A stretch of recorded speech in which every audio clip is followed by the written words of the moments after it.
Bé, bon día, buenos días a todo el mundo, buen día. Hoy tenemos la 11ª jornada de auditoría del sector público. Estamos en un entorno especial, entorno de confinamiento, de situación de alarma todavía en el país. Pero lo que no hemos querido ha sido renunciar a tener una ocasión de reencontrarnos en esta ya tradicional jornada que realizamos en primavera. Hemos adaptado el formato, las condiciones a la situación en la cual estamos viviendo. Y lo cierto es que más allá de este aspecto, pues el inconveniente es que no nos vemos personalmente, no tenemos ocasión tampoco de compartir lo que serían los cafés, esos encuentros que también nos permiten pulsar cuál es la situación en nuestra actividad, pero por contra tenemos algunas ventajas importantes. Una es que esto facilita que muchas personas puedan inscribirse y esto hace que hayamos batido récords de participación en esta jornada. Tenemos 206 inscritos, lo cual quiere decir que supera las mejores convocatorias anteriores, con una participación extraordinaria de lugares más lejanos en el espacio y, por tanto, personas que hubieran tenido probablemente dificultades de agenda y de organización para poder asistir en persona al acontecimiento. Por tanto, esto es un elemento positivo. Hemos, como decía, adaptado el programa no tanto en contenido, sino en desarrollo, en formato, a las características de esta realización virtual, porque todo y que, como sabéis, habitualmente es una sesión que dura intensamente toda la mañana, nos ha parecido de que aguantar durante tanto tiempo enfrente de una pantalla acaba siendo tedioso y probablemente perdiendo la atención y la concentración que estos temas tan importantes requieren. Por eso hemos dividido la jornada en dos sesiones, una que tendrá lugar hoy y la otra mañana por la mañana, empezando en este caso mañana a las 10 de la mañana y finalizando a las 12:30. El programa, como habéis visto, y seguro que por eso os habéis apuntado, sin ninguna duda, es extraordinariamente atractivo y de una actualidad total. El tema estrella que marca de alguna forma el eslogan, el claim de la jornada es las NIAS SP, que vienen a adaptarse o adoptar las normas únicas, convergiendo las públicas y las privadas, las normas de auditoría internacionales. Esto facilita muchas cosas. Primero, elementos de comparabilidad. En segundo lugar, elementos que no son menores de formación, de entendimiento, incluso de posibilidad de colaboración y de traspasos de personas que se hayan formado en el ámbito de la auditoría privada y que después puedan ocupar cargos en ámbitos de auditoría pública. O viceversa, personas que hayan estado realizando actividades en el entorno de la auditoría pública y que en determinados momentos tomen la decisión de pasar a un entorno privado. Por tanto, este elemento de convergencia de las normas de auditoría, que al final es lo mismo, se trate de un ámbito público o de un ámbito privado, yo creo que es una buena noticia que hemos de celebrar. En este sentido, a este tema de una manera absolutamente específica vendrá destinada una de las sesiones que tendremos a lo largo de la mañana de hoy y que será desarrollado por personas tanto de la Oficina Nacional de Auditoría como por el Departamento Técnico del Col·legi. Desde luego, auditores públicos y privados, lo hemos ido viendo a lo largo de las 10 jornadas anteriores, compartimos muchas cosas. Compartimos visión, compartimos criterios, experiencias. Han sido jornadas y seguirán siendo en el futuro, estoy seguro de ello, extraordinariamente interesantes, aportando la visión de cada uno a lo que es un objetivo común.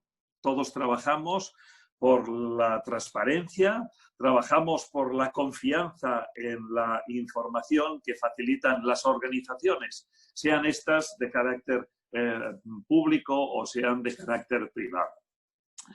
En estos momentos, trabajar por la transparencia y la confianza es, si cabe, más importante que nunca. Estamos viendo los efectos económicos de una crisis que afortunadamente desde el punto de vista sanitario se va superando, pero desde luego cuyos impactos económicos perdurarán más en el tiempo.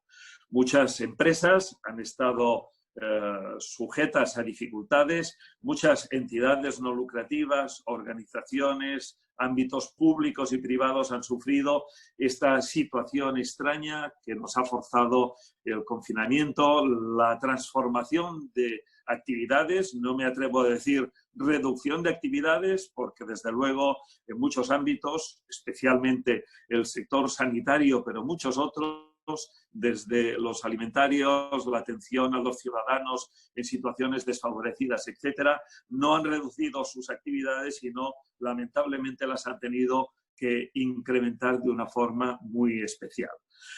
Pero sí que vemos, por ejemplo, y hablando de un ámbito que nos es propio, como la confusión respecto de las cifras, por ejemplo, de fallecidos, por citar lamentablemente algo que todos sentimos profundamente, confusión explicable por la situación de emergencia y porque las prioridades eran sanar a las personas, pero esto ciertamente ha reforzado la imagen en la opinión pública de la importancia de tener estándares nacionales, internacionales, sólidos y homogéneos. De otra forma, las cifras no dicen nada. Si no podemos comparar, si no sabemos si las situaciones medidas en España y en Italia, o en Francia, o en Estados Unidos, o en China, son homogéneas y son comparables, de alguna forma la toma de decisiones es mucho más complicada y la opinión pública, como es natural, se siente en ese entorno desconcertada. Y en este sentido, los profesionales de la auditoría, tanto pública como privada, sabemos la importancia de la rigurosidad del trabajo, de asegurar que las cifras reflejen en todo momento la imagen fiel de lo que quieren presentar y que además sean relevantes para lo que queremos comunicar y no comuniquemos cifras que pueden carecer de sentido para la toma de decisiones o para la toma de posicionamientos públicos o privados. Es muy importante, además, esos elementos de contrastar. Y aquí, como auditores, tenemos un papel fundamental y sabemos el interés público de nuestra profesión. Sabemos el hecho de que las cifras han de revisarse y revisarse desde el punto de vista del escepticismo profesional de si realmente lo que nos están indicando es lo relevante, es la información, es íntegra, es consistente y, por tanto, asegurar que la información con la que vamos a trabajar es pertinente para la opinión pública o para la toma de decisiones que en cada caso corresponda por las personas o entidades a las que les toque esa toma de decisiones. Por tanto, el hecho de que tengamos unas normas internacionales de auditoría para el sector público homogéneas en España con lo que son los estándares en otros países, creemos que es un elemento que hay que celebrar. Eso facilita que las informaciones facilitadas por nuestras administraciones públicas en cualquier ámbito de su actuación puedan llegar a ser comparables a las que puede ofrecer cualquier otra o administración pública de cualquier otro país. Esto, desde luego, facilita la comparación, facilita el aprendizaje, la incorporación de mejores prácticas, la reflexión respecto de qué es lo que nosotros estamos haciendo bien y compartirlo con otros, y qué es lo que otros están haciendo mejor que nosotros y, por tanto, compartirlo y adaptarlo.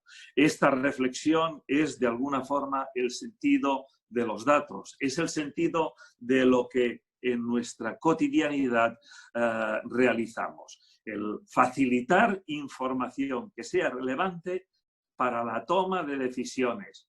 Al final, la información no es simplemente algo para hacer bonito, para que pueda estar en una estantería o colgada en una web, sino para que quien corresponda, incluyendo la opinión pública a la hora de valorar, de juzgar, de opinar respecto de lo que hacen sus administradores, pueda posicionarse, pueda entender qué es lo que se está haciendo y, sobre todo, qué es lo que hay detrás de las cifras. Por eso, como digo, es muy importante los estándares que tienen en la información económica, como en muchas otras, como hemos podido ver, como decía, en esta situación de pandemia que lamentablemente hemos vivido, tienen dos componentes. Uno, criterios claros para la elaboración de la información. Y, en segundo lugar, criterios claros y revisión de una manera sistemática de esa información. Por eso, sabéis que desde el Col·legi, de una forma reiterada, decimos que los auditores del ámbito privado podemos colaborar de una forma significativa con los OCECs, con las autoridades encargadas de la auditoría pública, para poder llegar a muchas más entidades que las que ellos pueden llegar.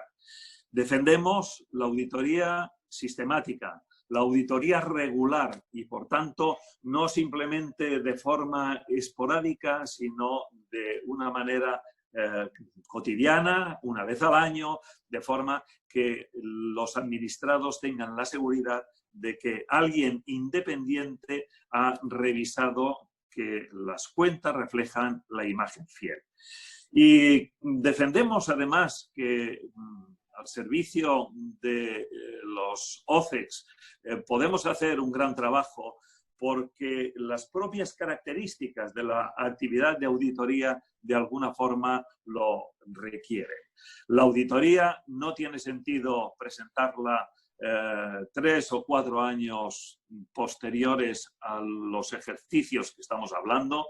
Eso quiere decir que realmente hay que hacer un trabajo muy intenso en un corto periodo de tiempo para que sea relevante para la ciudadanía y, por tanto, sujeto a las características que sufrimos las firmas profesionales, pero que es más difícil de que encaje con la administración pública, con los derechos que debe tener un funcionario público.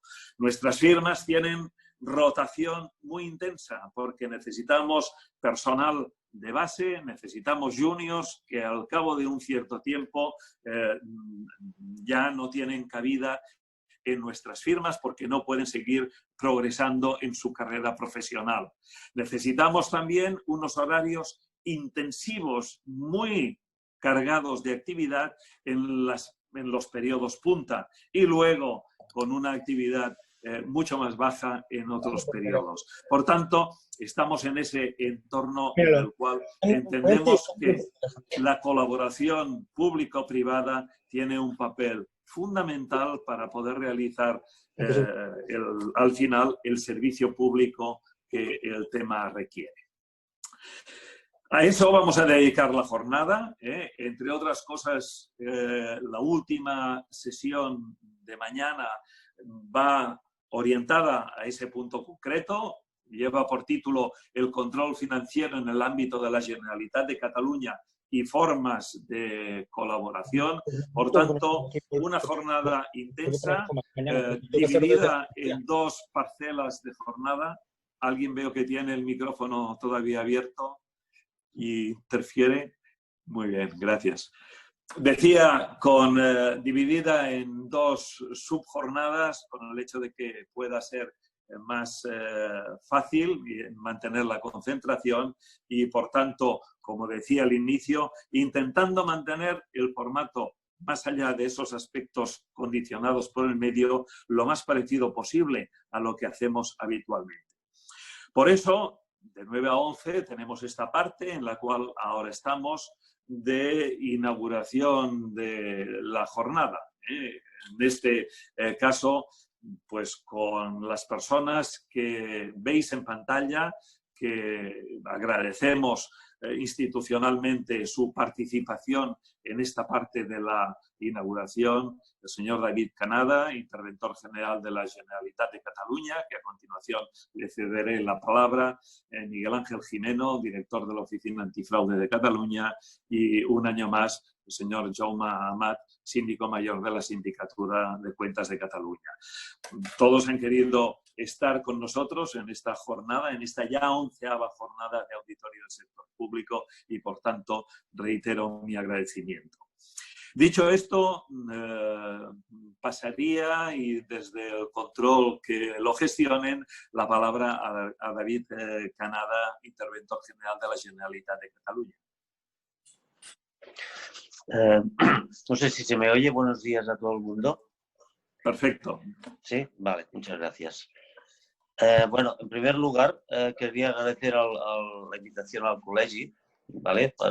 Yo es la primera vez que vengo a estas jornadas, y pienso que es una gran iniciativa por su parte el realizarla, y además pienso que tiene bastante mérito, porque realizar las primeras jornadas normalmente es bastante fácil, pero mantenerlas durante 11 años y con un gran nivel de calidad, porque así me consta que es así, les quiero felicitar, la verdad, en este sentido.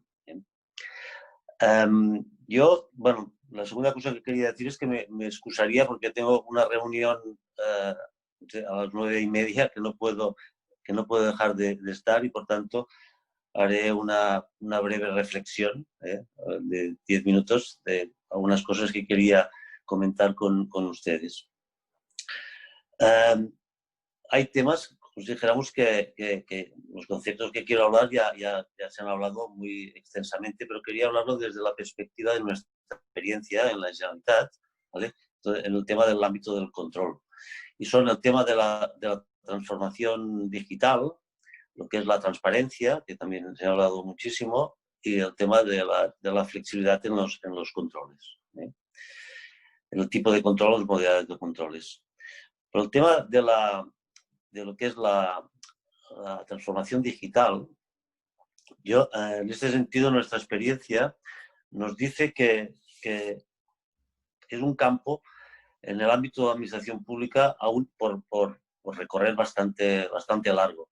De hecho, se habla que la administración es como una locomotora, o sea, que cuesta mucho de mover en un sentido, pero cuando se mueve realmente cuesta mucho de parar. En este sentido, yo pienso que estamos iniciando un camino de transformación digital en la administración pública en general que difícilmente, cuando se inicie de verdad, se podrá parar, ¿no? Nosotros, en el ámbito de la Generalitat, desde hace tiempo que estamos avanzando en este camino de manera más o menos acelerada, y la intervención general en este sentido es precursora de estos cambios. Cuando estamos hablando de transformación digital, queremos hablar de todo lo que son los procedimientos administrativos, o sea, todo lo que es la contratación administrativa, lo que es las subvenciones, el tema de los gastos de personal, etcétera, que son los procedimientos más importantes dentro de lo que es la actividad pública. Y en este sentido, tenemos ya sistemas de gestión en el ámbito de la administración pública de la Generalitat que estos procedimientos ya se han digitalizado. O sea, que estamos hablando de expedientes digitales plenamente que nos ayudan de alguna manera en el ámbito del control, digamos, a que la actividad económico-financiera de la administración se realice de una manera más adecuada y pertinente. Así, tenemos ya digitalizados estos expedientes que he comentado y además conectados con los sistemas informáticos de gestión económico-financiera y por tanto de la contabilidad. Esta interconexión nos ayuda a que todos los procedimientos se agilicen de manera importante y además sean más seguros. O sea, el tener informatizado o digitalizados estos expedientes hacen que de alguna manera haya una cierta seguridad jurídica, porque es el propio sistema informático el que controla que los expedientes pues, contengan los documentos que correspondan o la información que corresponda. Por tanto, en este sentido se avanza muchísimo más en dar seguridad jurídica a todas estas actuaciones.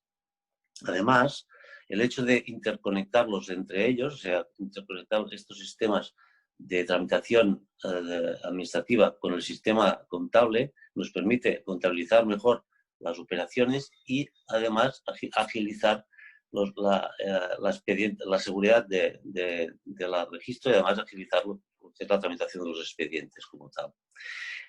En este sentido, nosotros hace 2 años ya que hemos eliminado los documentos contables, porque no hacía falta tener su existencia, dado que podíamos hacer la contabilización de las anotaciones contables de manera directa a través de los expedientes. Y de hecho, es una cuestión que nos ha ayudado a acelerar de mediana, más o menos de tramitación de expedientes, unos 12 días. De mediana, de media consideramos de mejora de la tramitación. Por tanto, en este sentido, como administración, yo no conozco otras administraciones que hayan hecho esto. Por ejemplo, el Estado lo que ha hecho ha sido los documentos contables pasarlos de formato a papel a formato digital, pero no los ha eliminado como nosotros. O sea, cuando estamos hablando de esto, cuando hablamos de digitalizar expedientes, no hablamos de escanear documentos y que se tramiten de manera electrónica, sino de realmente que no existan en formato papel. Pues en nuestro caso no existe ni el documento como tal. El documento contable ya no existe. Simplemente cuando se fiscaliza o que se contabiliza por parte del gestor, automáticamente hay una anotación contable, pero no existe como tal el documento. Es un avance para nosotros muy importante porque nos ha ayudado, consideramos, a que todo funcione mejor. A partir de aquí se puede incidir perfectamente, tal como estoy comentando como idea, a que el control sea más sistemático, que la contabilización sea mejor y, por tanto, poder de alguna manera actuar mejor como administración pública en general. Y estamos bastante orgullosos y pensamos que es el camino que tendría que seguirse por parte de la mayoría de administraciones públicas, porque realmente mantener el mismo sistema que teníamos tradicional en papel y copiarlo en el ámbito de la administración electrónica no tiene sentido. Cuando haces este cambio, realmente es para mejorar, para hacer un cambio y replantearte todo el procedimiento. Y es un poco lo que hemos intentado hacer desde la administración de la Generalitat. Esta transformación, como pasa en todas las administraciones públicas, se empezó con lo que es la factura electrónica, ¿vale? Todo el mundo ya tiene, todas las administraciones públicas, como si dijéramos, ya se adaptaron a la utilización a la recepción de facturas electrónicas. En este sentido, la Generalitat también ha hecho lo mismo. Pero este cambio fue el impulsor del resto de cambios que se ha producido en las administraciones y en nuestra administración en particular. Nosotros actualmente tenemos en lo que es la Generalitat y la administración en nuestro sector público prácticamente más de 2 millones de facturas que son ya en formato electrónico. Por tanto, en este sentido, estamos bastante avanzados como la mayoría de administraciones públicas. En este sentido no es diferente de lo restante.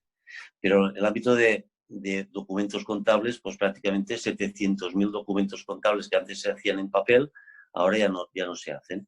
Incluso había la absurdidad de que, por ejemplo, cuando era en formato en papel, pues había documentos contables en papel y se tenían que imprimir la factura electrónica. Incluso se ponían tampones en la propia factura electrónica para establecer la conformidad de la factura. Estamos hablando de una factura electrónica que se imprimía en papel.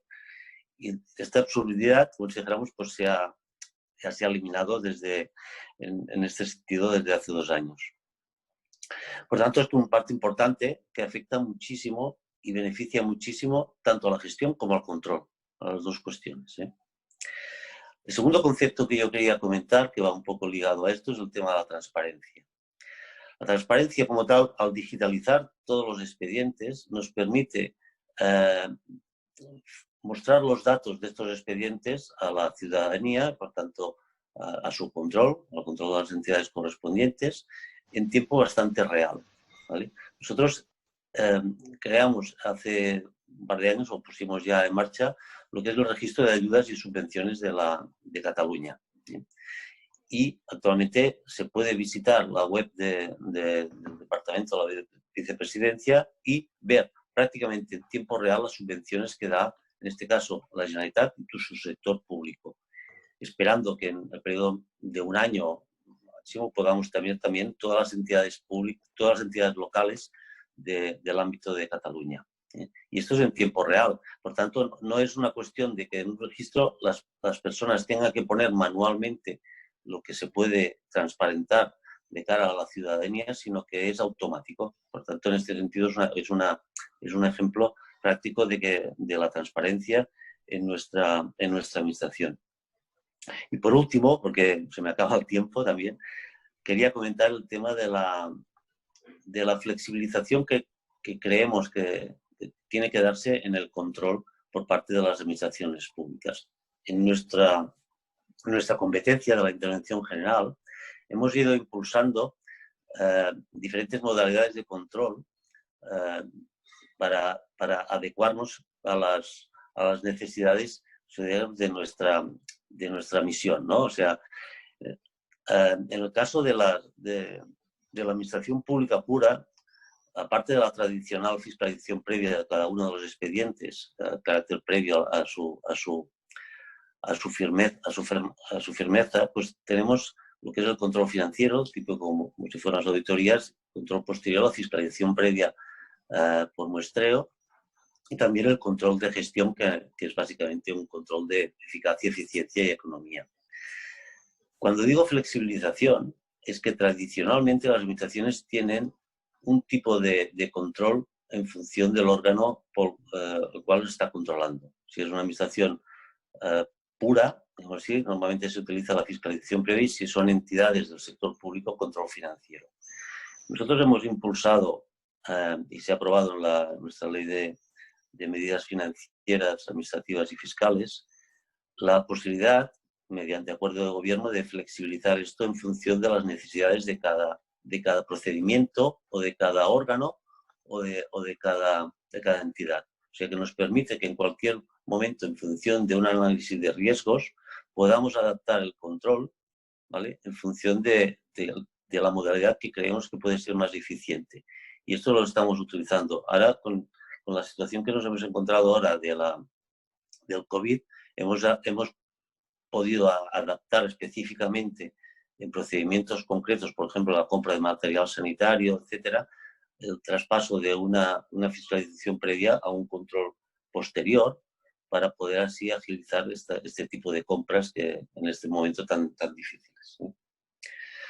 Bueno, nada más. Yo solo quería comentar una cosa más, que animo a todo el mundo de alguna manera a innovar en su función, digamos, a replantearse todo lo que está haciendo para intentarlo mejorar, porque creo que este replanteamiento, esta innovación mejorará de manera muy importante lo que es la gestión de los recursos públicos, ya que estamos en el ámbito del sector público, y por tanto esto repercutirá, creo yo, en una mejor gestión de los servicios públicos y los recursos públicos, y permitirá dar un mejor servicio a la ciudadanía, que es nuestra misión. Muchas gracias. Muchas gracias, David Canada, por las palabras. Efectivamente, la Generalitat ha hecho unos avances importantísimos en el tema de transformación digital, que creo que de alguna forma puede ser un modelo para algunas otras administraciones, y por tanto, en fin, desde el Col·legi animar a seguir por esta misma vía. Bien, ahora pasamos a la intervención de Miguel Ángel Jimeno, director de la Oficina Antifraude de Cataluña. Desde Control lo gestionamos.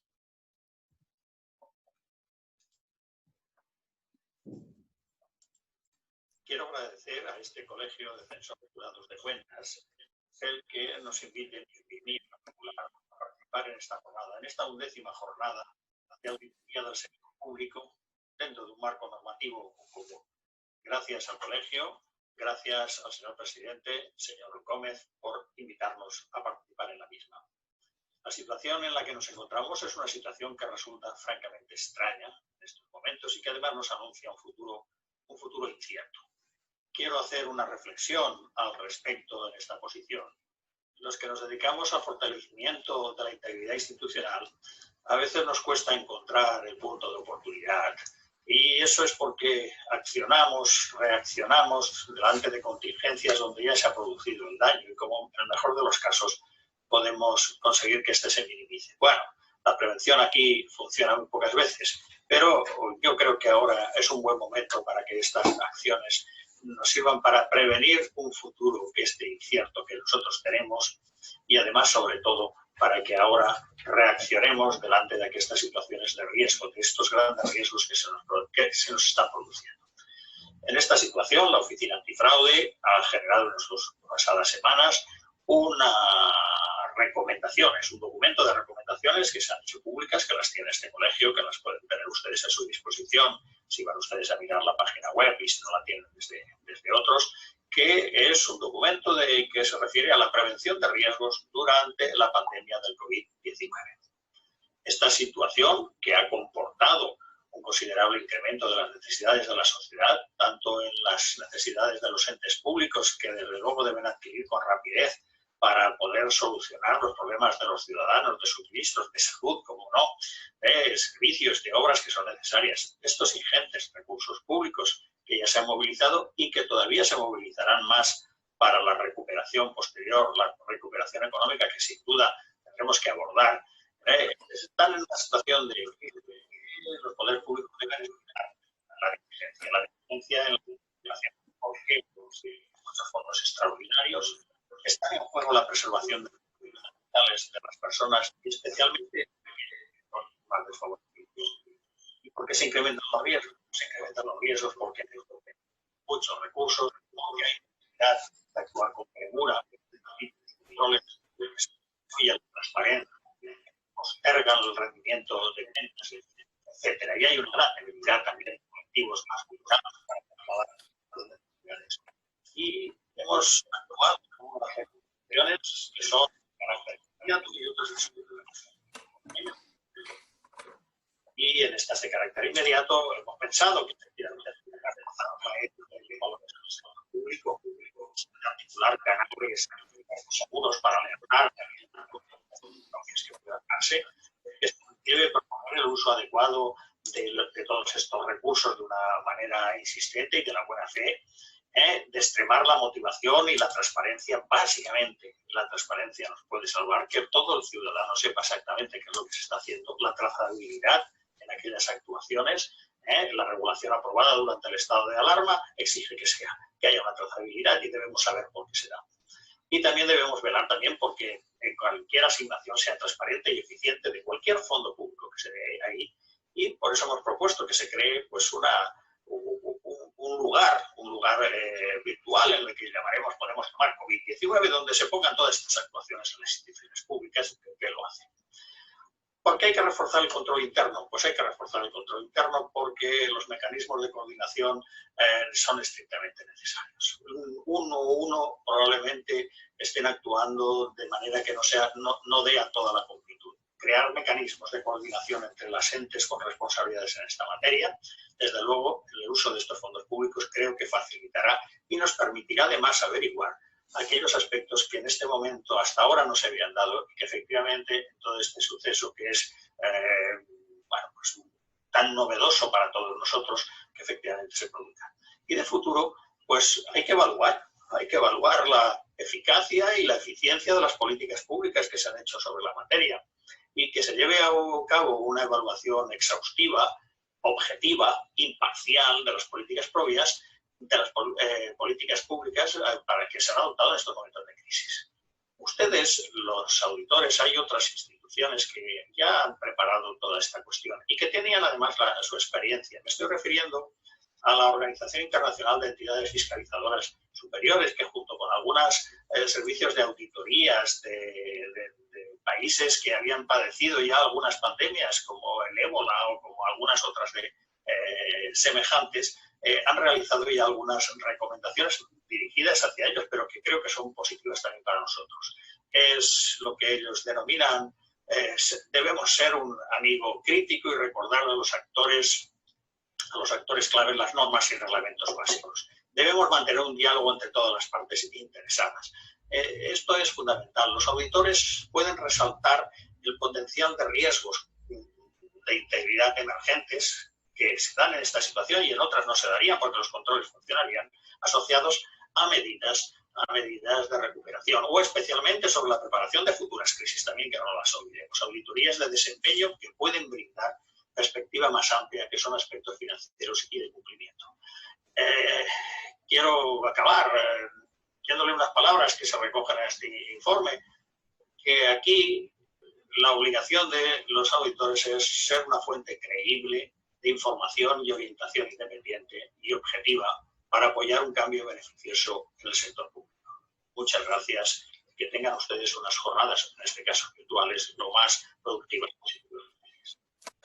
Pues muchas gracias a Miguel Ángel Jimeno por sus palabras. Con la Oficina Antifraude de Cataluña, el Col·legi viene realizando distintas actividades, distintas jornadas y ciertamente la colaboración siempre es muy positiva. Finalmente, en esta parte de la inauguración tenemos a Jaume Amat, síndico mayor de la Sindicatura de Cuentas de Cataluña. Vamos a escuchar las palabras de Jaume Amat. Buenos días, buen día a todos. En primer lugar, agradecer al Col·legi d'Assessors Generals de Comptes de Cataluña la invitación para participar en esta jornada como síndico mayor de la Sindicatura de Cuentas de Cataluña. Este año es un año especial y no por mi presencia, puesto que he tenido la gran suerte de poder participar en todas las jornadas anteriores. La novedad es que en esta edición todos estamos en casa. El formato de las jornadas ha de ser no presencial y las razones ya son por todos conocidos. Mientras se han suspendido multitud de eventos como los Juegos Olímpicos o en Barcelona el Mobile World Congress, las jornadas del Col·legi han superado todos los obstáculos y aquí están con la fuerza de cada año y la presencia de más personal, puesto que alguna ventaja debía tener no depender del aforo de una sala de actos. Así que debemos empezar felicitando a los organizadores por superar los problemas provocados por la dichosa pandemia y seguir ofreciendo la posibilidad de encontrarnos, aunque virtualmente, los profesionales de la auditoría y del mundo de lo público y su control para escuchar, debatir, aprender y pensar en todo lo que nos han propuesto los organizadores. Y para esta edición de las jornadas han escogido un tema de mucha actualidad, como es el marco común de las normas de auditoría. Si tenemos que hablar de actualidad y de auditoría, no tengo más remedio que pararme a reflexionar sobre la situación de dónde estamos desde hace unos meses y la crisis originada por la extensión mundial de la pandemia del COVID-19. La crisis actual, sanitaria, social y económica, provocada por el COVID-19, ha desbordado cualquier previsión anterior y está provocando que se replanteen todas las estructuras, sistemas y soluciones utilizadas hasta el momento. El COVID-19 y sus efectos han obligado a todo el personal a modificar sus conductas, tanto en el plano personal como en el profesional. En nuestro espacio profesional, y aún partiendo de la certeza que el auditor, más que otros, está acostumbrado a actuar bajo la fórmula no presencial, si el cliente tiene suficientemente desarrollados sus soportes digitales, el cambio forzado y cuasi total al trabajo no presencial, la desaparición del soporte papel o la modificación de los sistemas de control son, entre otras muchas cosas, aspectos no tan novedosos, pero sí que hasta ayer aún estaban lejos de su utilización masiva. Si en España el teletrabajo hasta hace poco suponía simplemente el 4% del total de la población activa, Ahora los porcentajes son elevadísimos, aunque sea por imposición. Con el paso del tiempo, unos pueden creer que se volverá mayoritariamente a las conductas anteriores, pero muchas de estas condiciones han venido para quedarse. Hay que replantear muchos temas y desarrollarlos ya no como un imperativo dadas las circunstancias, sino porque no podremos ir hacia atrás. Una vez aceptada que las cosas no sean como antes de la crisis actual, hay que seguir adecuando los recursos a los nuevos parámetros, tanto por su posible eficacia como también previniendo sus riesgos o puntos débiles. Estoy hablando de validar sistemas de control lejos de la presencia y evidencia física, el protagonismo de la seguridad de las herramientas TIC, la ciberseguridad de los sistemas y otros de similares. No tenemos más remedio, y así lo estamos haciendo, que pararnos a determinar el papel de la auditoría pública en estos momentos, tanto para el ejercicio cerrado, el que ya hemos cerrado, el del 19, como para el año actual y los ejercicios venideros. La respuesta del sistema público, en un contexto excepcional, ha requerido flexibilizar los principios y normas a aplicar para poder atender de una forma ágil y con pocas posibilidades de rectificación la realidad más urgente. La crisis ha removido todos los sistemas y organizaciones del sector público. Sabíamos que los profesionales de emergencias estaban preparados para responder a entornos y situaciones límite, pero en muy poco tiempo toda la organización ha tenido que tomar decisiones muchas veces desde la improvisación y con un conocimiento incompleto en un entorno muy cambiante y con un coteo constante de normativa aprobándose conforme avanzan los acontecimientos. En este contexto totalmente nuevo, se ha transferido a cada gestor parte importante de la responsabilidad en la toma de decisiones. Con este panorama, ¿qué podemos hacer? ¿Qué debemos hacer? Por supuesto, no debemos dejar pasar el tiempo sin actuar. Habrá que intervenir pensando en nuestra función, que en definitiva debe centrarse siempre en la mejora de la gestión pública. ¿Y cómo hacerlo? Probablemente redefiniendo nuestro plan de trabajo para este año, siendo conscientes de las limitaciones y recursos con las que contamos. Las acciones deberían ser desarrolladas desde la colaboración y a partir del respeto a los agentes públicos que han trabajado durante muchos meses con enorme presión y por encima de sus obligaciones. ¿Dónde centrarnos?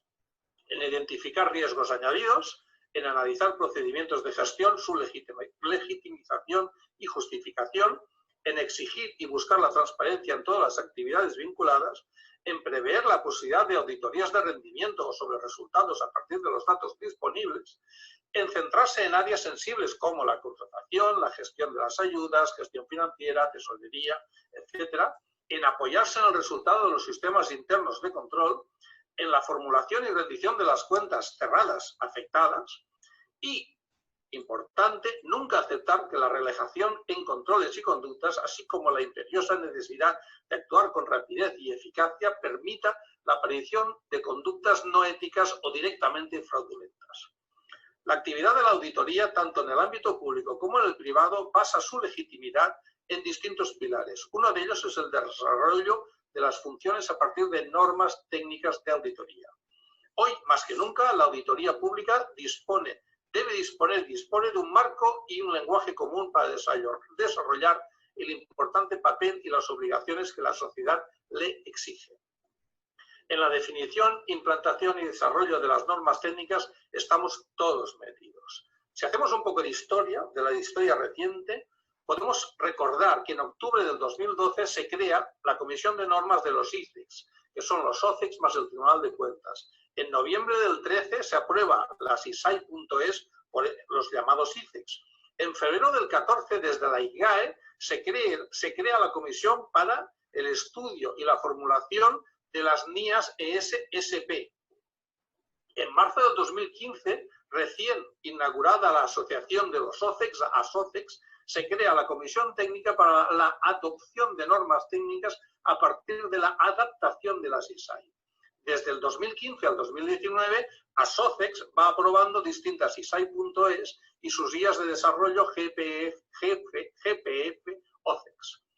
En octubre del 2019, nos acercamos al día de hoy, la IGAE publica las nuevas NIA ES-SP, que son 34 normas más un glosario y un código ético. Y la semana pasada, 20 de mayo del 2020, ASOCEX aprueba adoptar las NIA ESSP con la congruente revisión de las ISAI.es y las GFS para su adaptación a las nuevas normas. Esta integración definitiva se acuerda ponerla en marcha a partir del 2021. Y con todo esto, ¿hacia dónde vamos? ¿Qué esperamos conseguir? Disponer de una sola fuente de normas homologable nacional e internacionalmente. Disponer de un solo motor de actualización. Utilizar los mismos conceptos y lenguaje. Con las normas comunes es más sencillo externalizar trabajos de auditoría. Y adoptando una norma reguladora, acotamos el resultado de los informes de auditoría para diferenciarlo, importante también esto, de otros trabajos de investigación, análisis y control. Con los años van apareciendo palabras y conceptos que con su utilización en foros profesionales e intelectuales se van convirtiendo en claves mágicas que han de consumirse. Desde el concepto de accountability o economía, eficacia o eficiencia hasta los nombrados gobernanza y transparencia, hemos ido utilizando textos serios y despreciando a aquellos no los tuvieran presentes. Recientemente, y vinculados a la crisis actual, ha aparecido otra palabra, resiliencia. Palabra ya utilizada en el ámbito anglosajón, conocida en algunos foros, pero poco utilizada hasta hoy para la gran mayoría. He de confesaros que la primera vez que la oí tuve que ir al diccionario para acotar su significado. Pero ahora creo que la capacidad para adaptarse positivamente a situaciones adversas encaja perfectamente en lo que hoy necesitamos. Pues, con el deseo de ser lo máximo resiliente posible, quiero concluir agradeciendo otra vez la invitación a los organizadores de esta jornada y desearos el mayor de los éxitos. Muchas gracias, moltes gràcies a tots. Muchas gracias a Jaume Amat, síndico mayor de la Sindicatura de Cuentas de Cataluña, por sus palabras. Jaume Amat es un clásico en las inauguraciones. Todas las veces que le hemos pedido que participe en una de nuestras jornadas, desde luego lo ha hecho con un entusiasmo y con una profundidad en los mensajes que ciertamente nos anima a todos a continuar en esta tarea de mejorar la actividad también y el control del sector público. Dicho esto, acabamos la parte de inauguración. Nos queda la jornada de hoy y la jornada de mañana.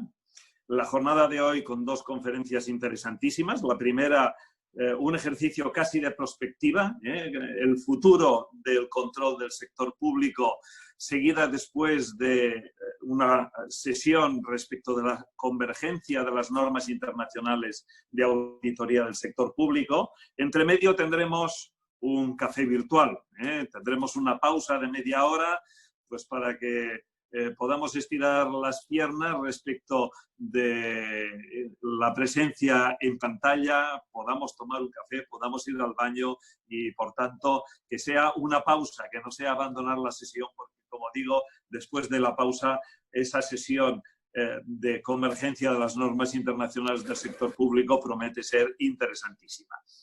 Y mañana os recuerdo que la sesión, la jornada continuará empezando a las 10 de la mañana con el criterio muy centrado en la colaboración público-privada. A las 10 tendremos una sesión sobre formas de colaboración entre la administración local y los auditores privados, con la participación como ponente del viceinterventor general de la Diputación de Girona, y en la siguiente jornada el control financiero en el ámbito de la Generalitat, perdón, la siguiente sesión, el control financiero en el ámbito de la Generalitat de Cataluña, como decía al inicio, a cargo de Iván Puig, interventor de la Generalitat de Cataluña.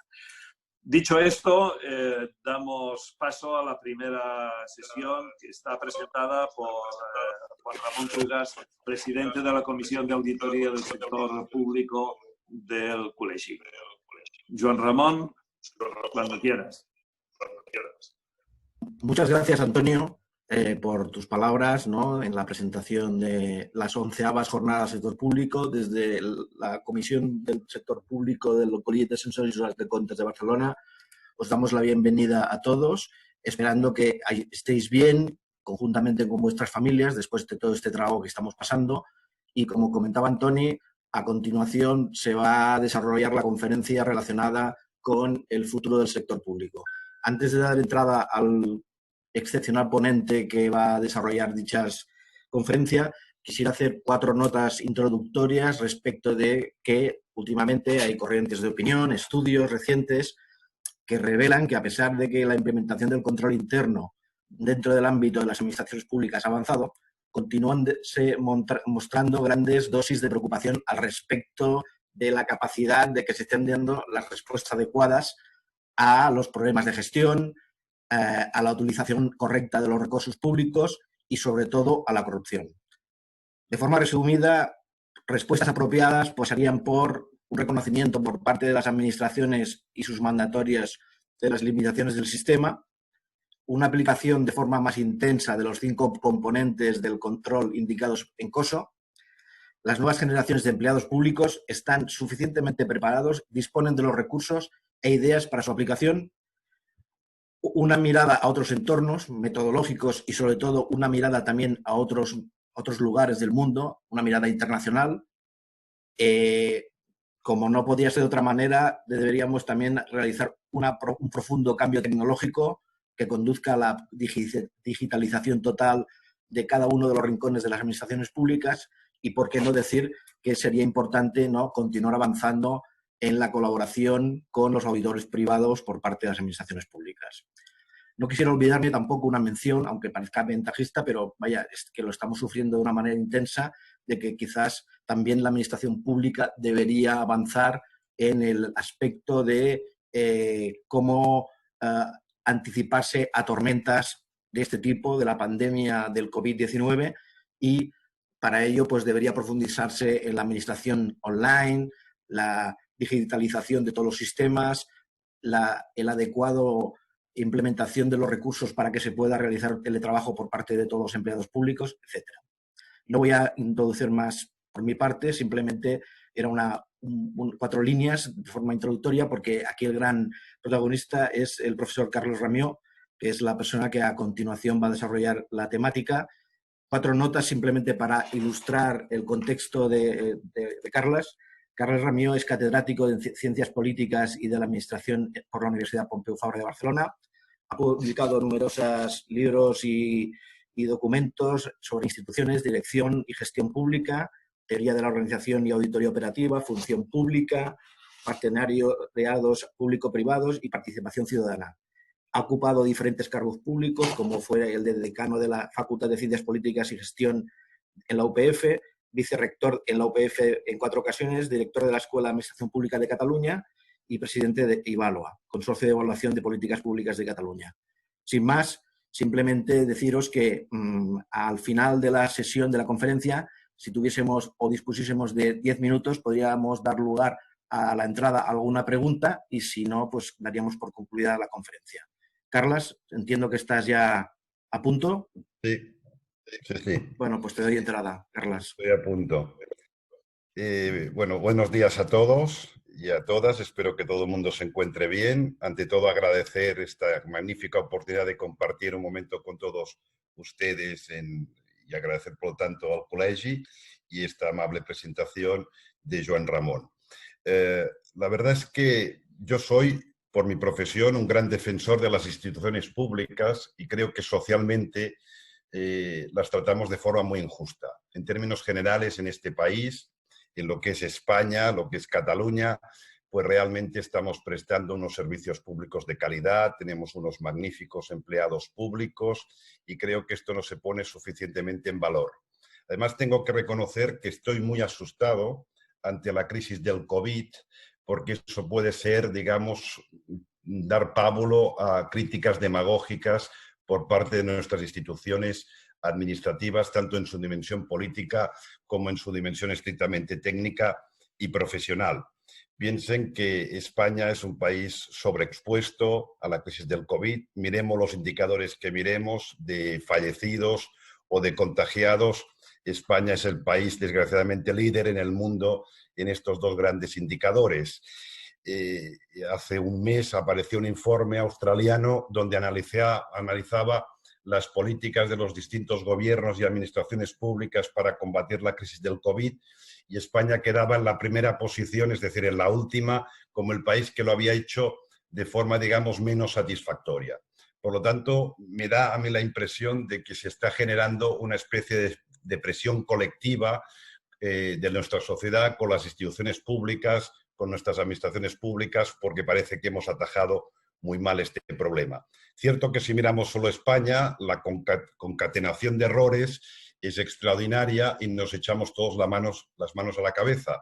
Pero si ampliamos el foco y lo vemos a una dimensión mucho más internacional, pues resulta que España no ha reaccionado peor, sino exactamente igual que países como Italia, como Francia, como Bélgica, como Gran Bretaña, como Estados Unidos o incluso como Japón. En estos indicadores australianos aparecía justo al lado de España. Era curioso este ranking, ver a Francia, ver a Bélgica, ver a Gran Bretaña y ver a Estados Unidos. Digamos que no ha habido ningún país en el mundo que haya afrontado, digamos, con condiciones esta crisis que ha sido totalmente sobrevenida y que a todos nos ha pillado por sorpresa. Podríamos hablar... Criticables son las opciones de países extravagantes, por ejemplo, la opción de Gran Bretaña con su liderazgo, la opción de Estados Unidos o incluso de Brasil. Pero es curioso ver cómo países exitosos, como el caso de Suecia, también es un país que se ha comportado de forma totalmente extravagante, porque ha decidido no optar por el confinamiento ante las críticas y una situación, digamos, de escarnio absoluto por parte de sus países hermanos, que son Dinamarca, Finlandia y Noruega. A Suecia le ha ido bien, le ha ido aparentemente bien de momento. Otra cosa es que a nivel económico no le ha ido bien, porque aunque tú tengas el país abierto, si el resto del mundo está cerrado, pues resulta que su caída del PIB también va a ser espectacular, exactamente como le ha sucedido a Hong Kong. Es curioso que ahora dos países de referencia y que parece que aparentemente han solucionado mejor este problema son del sur de Europa, como son el caso de Portugal o Grecia. Yo creo que aquí lo que ha influido básicamente es la suerte y la mala suerte, este concepto de fortuna que manejó en su momento Maquiavelo. En países que han tenido fortuna, elementos, digamos, de estar más expuestos o no al contagio en unos primeros tiempos, y otros países que han tenido mala suerte, como ha sido Italia y como ha sido el caso de España. Quizá a la hora de aprender una buena experiencia internacional, porque, por ejemplo, Singapur parecía un éxito y ahora se vive más como un fracaso. El único país que quizá tenemos que aprender y tomarlo de referencia, porque parece que es un éxito, digamos, bastante sólido, bastante contundente, es el caso de Alemania, donde parece que hay una combinación virtuosa de un conjunto de elementos. Por una parte, es un país que posee una red de atención primaria muy sólida y solvente. La atención primaria es clave para atender este tipo de crisis como las pandemias. Tiene unas camas, un volumen de camas de cuidados intensivos pues ciertamente muy solvente. Parece que el tema de la descentralización, es decir, el modelo federal, hay todo un debate académico, que es mejor un país que responde de forma centralizada como Francia o un país que responde de forma descentralizada como Alemania. Bueno, parece que los modelos descentralizados son más solventes. En el caso de Alemania es un modelo muy bien engrasado, es un modelo federal cooperativo y que parece que ha dado un gran éxito. Yo creo que un elemento clave es el elemento del liderazgo político. Y en este caso, Alemania ha tenido la suerte de contar con una canciller, con una primer ministra, con muchísima experiencia. Es la decana de todos los presidentes del gobierno casi a nivel mundial, y además y no es una cuestión baladí, es una científica. Y esta pandemia ha puesto en contacto el mundo político con el mundo científico, y esto ha generado un conjunto de sorpresas. Al darse cuenta los políticos, pues que los científicos están divididos en escuelas, tienen distintas opiniones y es muy difícil manejarse en esta selva propia de los científicos que se critican entre ellos, y además a un tipo, digamos, de problema que ha pillado a todo el mundo de forma totalmente sobrevenida, incluso también al mundo científico. Y en este sentido parece que Angela Merkel ha sido capaz de separar el grano de la paja, teniendo en cuenta que tiene estas atribuciones de carácter científico. Por lo tanto, el caso, un poco aprender es el alemán, pero lo que quiero decir es que España no ha sido un fracaso absoluto, porque sencillamente han fracasado todos los países, todos los sistemas políticos, los presidencialistas, los parlamentarios, los semipresidencialistas como es el francés. Por lo tanto, creo que sería injusto entrar en esta lógica, digamos, de carácter de crítica colectiva hacia nuestras instituciones. Ahora bien, si podemos hablar muy bien de nuestras administraciones públicas, también las podemos criticar. Y yo creo que las administraciones públicas en España ahora tienen dos enormes problemas muy profundos. Está en una fase como de silencio clínico, en el sentido que no se manifiesta todavía esta obsolescencia de la administración pública, que vienen derivados de dos ingredientes. Por una parte, el ingrediente administrativo. Nuestros aparatos administrativos funcionan de forma claramente obsoleta, y no hablo de a nivel digital o tecnológico, sino lo hablo más de diseños estrictamente organizativos, de sistemas de gestión feudal, poco transversales, poco colaborativos entre ellos, que saben trabajar poco por proyectos o por situaciones sobrevenidas como la que ahora estamos viviendo.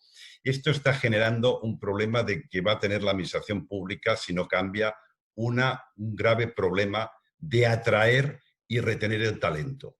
Es decir, esta administración pública que funciona de forma tan envejecida es una administración pública que no es nada seductora para los jóvenes para trabajar como carrera profesional en la administración pública. Nuestra juventud, hay un porcentaje como en todas, que tiene importantes valores públicos, pero simplemente ver los sistemas, digamos, clásicos de oposición en la administración pública se echan para atrás porque lo vean realmente como elementos muy anticuados, incluso casi esotéricos. Y tenemos magníficos empleados en la administración pública, pero esta arquitectura organizativa no ayuda. Tenemos empleados públicos desencantados, desmotivados, los que son más innovadores no encuentran cómo canalizar, digamos, sus proyectos e iniciativas. Entramos todos, porque yo también soy empleado público, soy funcionario, en una zona de confort, además en un ambiente algo tóxico porque está lleno de trampas y capturas por parte de una mala cultura política, por parte de una mala cultura sindical y también por parte de una mala cultura corporativa. Y esto puede hacer que poco a poco vayamos perdiendo el ritmo y la calidad profesional, especialmente cuando ahora nos va a tocar hacer un relevo en este talento de empleados públicos. Y luego el otro ingrediente de la administración pública es la política. Yo soy politólogo y creo que muchas veces los cargos políticos, los dirigentes políticos reciben críticas de forma injustificada, pero cierto es que ahora hay una crisis espectacular a nivel mundial, pero también en España, obviamente, de una carencia de líderes políticos potentes. La gente se pregunta, ¿dónde está Churchill para afrontar una crisis, una pandemia que ha adquirido la metáfora casi de guerra? Pues no están. No están porque los partidos políticos piensen que su principal función, el partido político, es lograr el poder, pero la principal función de un partido político es que seleccionan élites. Es decir, ellos, el partido político, entre sus militantes y sus afiliados, seleccionan unas élites que son las que nos van a gobernar. Evidentemente no es que no lo hayan hecho de forma muy solvente, no lo han hecho de forma muy solvente esta selección de élites, pero el problema que tienen ahora los partidos políticos es que sencillamente estas élites pues no las encuentran. No las encuentran porque por un problema de frivolidad de los medios de comunicación y especialmente de las redes sociales, cualquier persona profesional que ocupe un cargo político va a ser objeto de una crítica totalmente demagógica e injustificada. Yo hablando con colegas elevados profesionales, es casi unánime el comentario que me hacen: si a mí me ofrecen un cargo político, no lo voy a aceptar. Y no lo van a aceptar no porque no tengan compromiso, no porque no tengan valores públicos, no porque les eche atrás, digamos, la baja retribución que tienen los cargos políticos, sino sencillamente porque lo que tenemos los buenos profesionales, nuestro único patrimonio es nuestro prestigio profesional. Y sabemos que si pasamos a ocupar un cargo público, aunque lo hagamos bien, vamos a ser objeto de escarnio, de crítica demagógica, y vamos a acabar con nuestro único patrimonio y valor, que es el prestigio profesional, totalmente por los suelos. Con lo cual, sencillamente los partidos políticos, cuando buscan élites para ocupar cargos en el gobierno, en distintos niveles de administración pública sencillamente no los encuentran porque resulta que aquellos que tienen un patrimonio profesional no quieren exponer su patrimonio de prestigio personal y profesional, con lo cual los que acceden a cargos políticos, desgraciadamente, salvo honrosas excepciones, pues son aquellos que no tienen nada que perder, que no tienen ninguna, digamos, ningún patrimonio profesional que se pueda exponer ante el escrutinio. Y esta situación de decadencia en los últimos años de nuestras instituciones públicas, administraciones públicas, lo estamos afrontando en un momento crucial, porque tenemos 3 retos de presente y de futuro sencillamente espectaculares, que si lo resolvemos mal, la decadencia de la administración pública en este país va a ser totalmente inevitable. En cambio, si lo resolvemos bien, puede ser el gran acicate para regenerar nuestras administraciones públicas y nuestras instituciones. Los 3 retos son los siguientes, son 3. Primero, el relevo intergeneracional.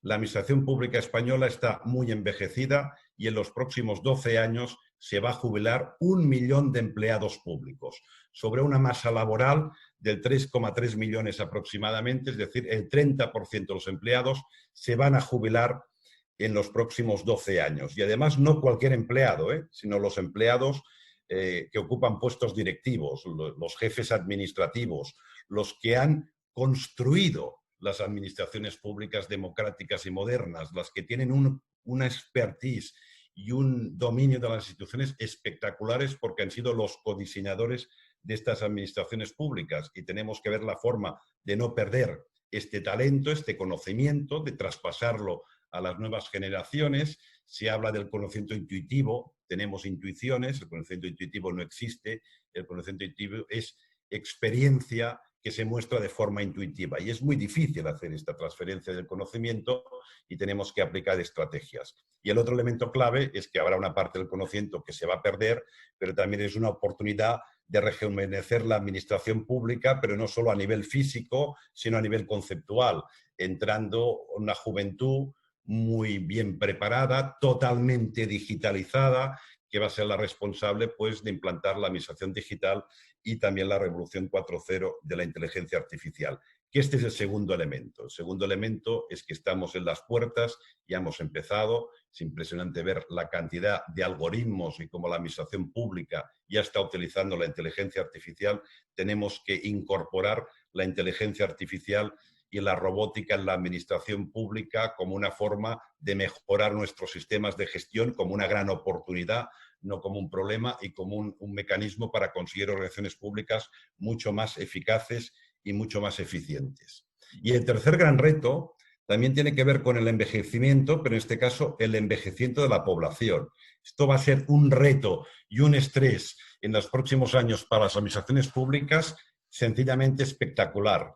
Algunos pronósticos dicen que en los próximos 20 años España va a tener un sobrecoste del 13% sobre su PIB, sobre su Producto Interior Bruto, vinculado al envejecimiento de la población. Y únicamente no por pensiones, que aquí tenemos además en este país otro problema con las pensiones, que básicamente son públicas, sino este 13% de incremento del gasto es un 13% vinculado a gasto estrictamente sanitario y a gasto en servicios sociales. Evidentemente no hay ningún sistema público que pueda hacerse cargo con la actual arquitectura organizativa y sistemas de gestión de un sobrecoste del 13% del PIB, porque ahora España está en un 41% de gasto público sobre el Producto Interior Bruto y tenemos deuda y déficit público, es decir, no llegamos, fíjense que si tenemos que atender públicamente en condiciones este sobrecoste por el envejecimiento de la población, nos iríamos a un 60 y pico % de gasto público sobre el Producto Interior Bruto, que es materialmente imposible. Entonces, estos son los 3 grandes retos que tenemos que afrontar en el futuro. Elementos clave a tener en cuenta. Yo soy una persona de gestión pública. Los de gestión pública estamos obsesionados por la flexibilidad, por la innovación, por la eficacia y eficiencia, y la mayor parte de mis colegas son unos anti-modelo burocrático, son unos burófobos. Yo no, porque yo reconozco que uno de los ingredientes clave de la administración pública es la seguridad jurídica. Es decir, esta, digamos, aversión a los temas de control económico formal, de los interventores, de los auditores, esta versión a toda la dimensión jurídica, con asesores jurídicos que muchos de mis colegas tienen en la administración pública, creo que es un inmenso error. Cierto que la administración pública básicamente lo que hace, visto desde los ciudadanos, es prestar servicios, con lo cual la flexibilidad, la gestión eficaz y eficiente es lo que tendría que priorizar la administración pública. Pero no olvidemos que el gran valor que da una institución pública no es solo la prestación eficaz y eficiente de servicios públicos, sino que es fundamentalmente la seguridad jurídica. Es lo que aporta una administración pública, lo que, por ejemplo, aporta un ayuntamiento en su comunidad y en su sociedad, es que aporta a aquella sociedad seguridad jurídica, que es la forma de alcanzar el desarrollo económico, que no es más que un medio para lograr el desarrollo humano, que es lo que todos queremos, y el índice de bienestar, lo que ahora los economistas llaman índice de felicidad o nivel de felicidad. Y para que la sociedad avance económicamente y avance socialmente, hacen falta instituciones que aporten esta seguridad jurídica. Y la seguridad jurídica solo se puede conseguir mediante un modelo burocrático. Un modelo burocrático que no tiene por qué funcionar mal, y luego hablaré, sino un modelo burocrático eficaz y eficiente. Un modelo enormemente controlado desde un punto de vista jurídico y desde un punto de vista económico, que es lo que aporta este ingrediente de seguridad jurídica. Los economistas que ahora están de moda, Acemoglu y Robinson, ahora han sacado un libro muy interesante que se titula El pasillo estrecho, pero su penúltimo libro de esta materia más institucional, que es ¿Por qué fracasan los países?, empiezan de una forma muy gráfica con un pueblo que está partido, la mitad está en Estados Unidos, la mitad está en México, y entonces ven sorprendidos que una mitad del pueblo vive muy mal y la otra vive bastante bien. Entonces se preguntan, típica visión de los economistas, y hacen teorías. ¿Será el clima? Hay todas unas teorías sobre cómo afecta el clima a la calidad, digamos, de las sociedades. Bueno, pues el clima es exactamente el mismo. ¿Será la historia, la cultura? Mire, la historia y la cultura son exactamente las mismas, porque incluso son familia lo que están a un lado y a otro lado del pueblo. Van descartando hipótesis y al final llegan a la conclusión que la diferencia de que una parte del pueblo viva tan bien y otra no viva tan bien es la calidad de sus instituciones, el background institucional de las instituciones públicas. Y cuando hablan de calidad no se refieren solo a que son capaces de prestar servicios públicos con criterios de eficacia y eficiencia, sino hablan de calidad institucional, que quiere decir este aporte suplementario de seguridad jurídica y de seguridad económica que permite el desarrollo económico y el desarrollo humano de una sociedad. Por lo tanto, yo soy un gran defensor del modelo burocrático y de todos aquellos resortes y profesiones que van asociadas de forma justa o injusta al modelo burocrático, que si lo miramos desde una perspectiva, digamos, positiva, pues entonces no nos tiene que generar ningún tipo de condicionamiento. Otro elemento, que lo ha hablado también el presidente y que creo que es trascendental, es el de la transparencia. Por más que prestemos servicios públicos de forma eficaz y eficiente, de calidad a los ciudadanos, la ciudadanía no nos quiere. La ciudadanía le cuesta mucho empatizar en este país con las administraciones públicas. Yo tengo la hipótesis de que tenemos una sociedad española que es una sociedad enferma porque es burófoba, porque tiene una visión muy crítica de la administración pública. Es curioso, cuando se les pregunta al CIS en general por la administración pública, la visión es claramente negativa. Cuando se les pregunta por servicios públicos que conocen y han consumido recientemente, entonces es claramente positiva. Pasan de burófobos a burófilos. Aman, es decir, reconocen que le estamos prestando buenos servicios, pero en cambio tenemos una imagen integral muy negativa de la administración pública. Bueno, aparte de la hipótesis de que nuestra sociedad es enferma y es burófoba desde un punto de vista cultural, también podemos hacernos la pregunta: ¿qué han hecho los países de nuestro entorno y no hemos hecho nosotros? Y la respuesta es transparencia.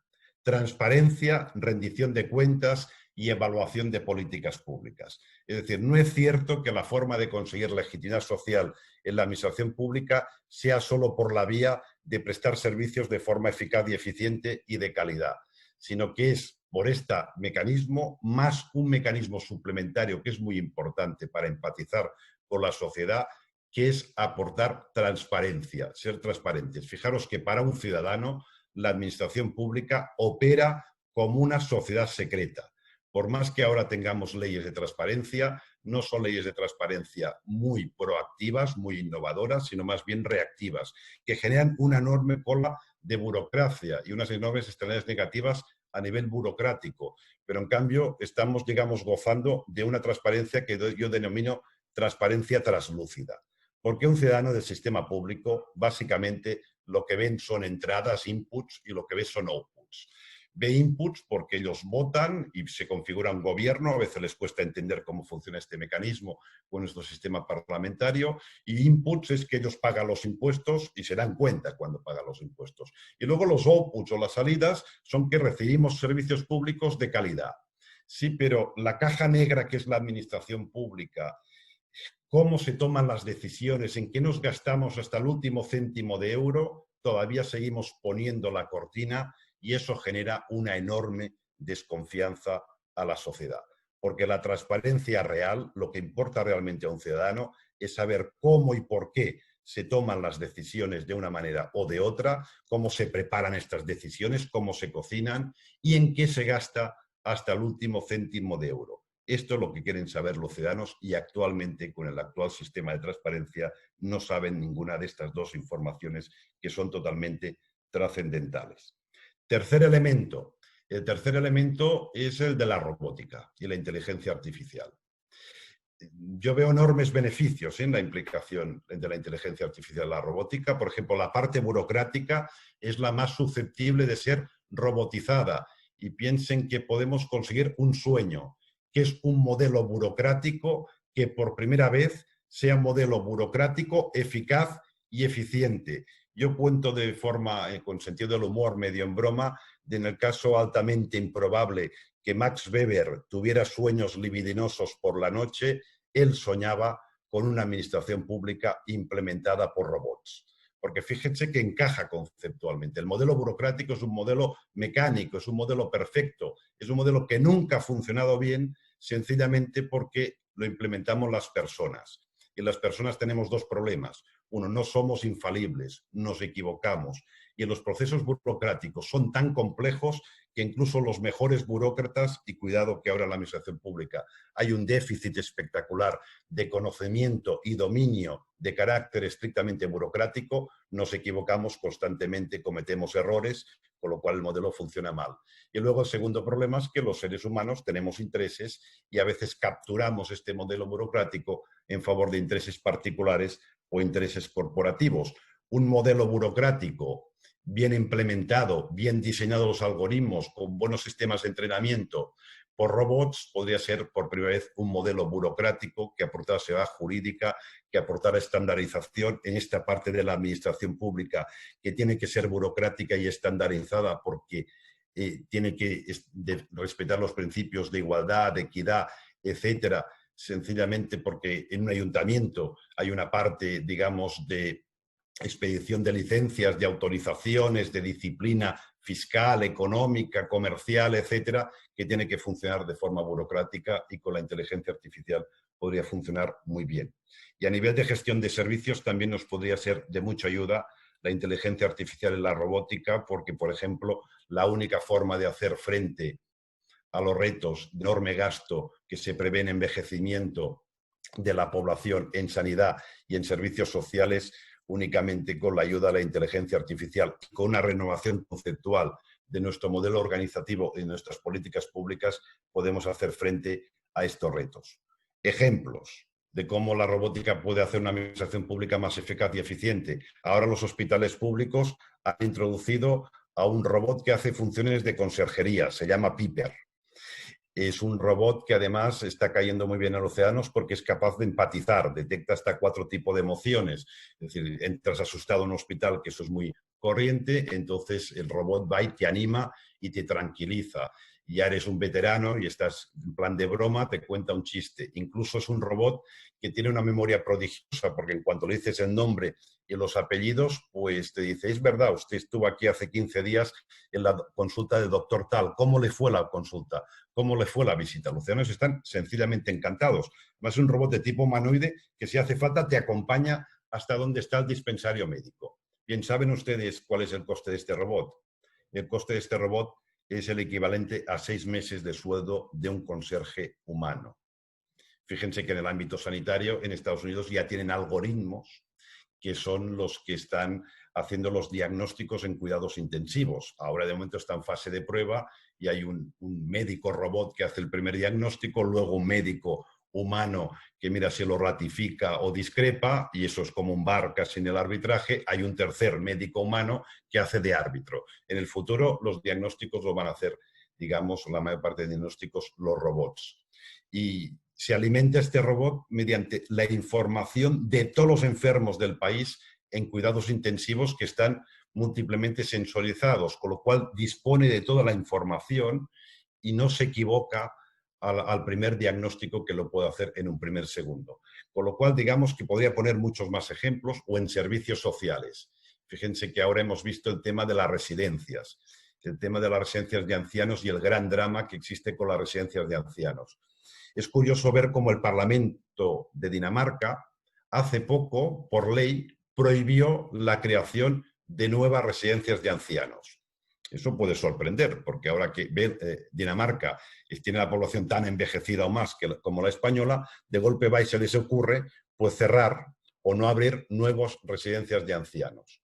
Bueno, esto es una innovación política, porque fíjense, las residencias de ancianos son totalmente inhumanas.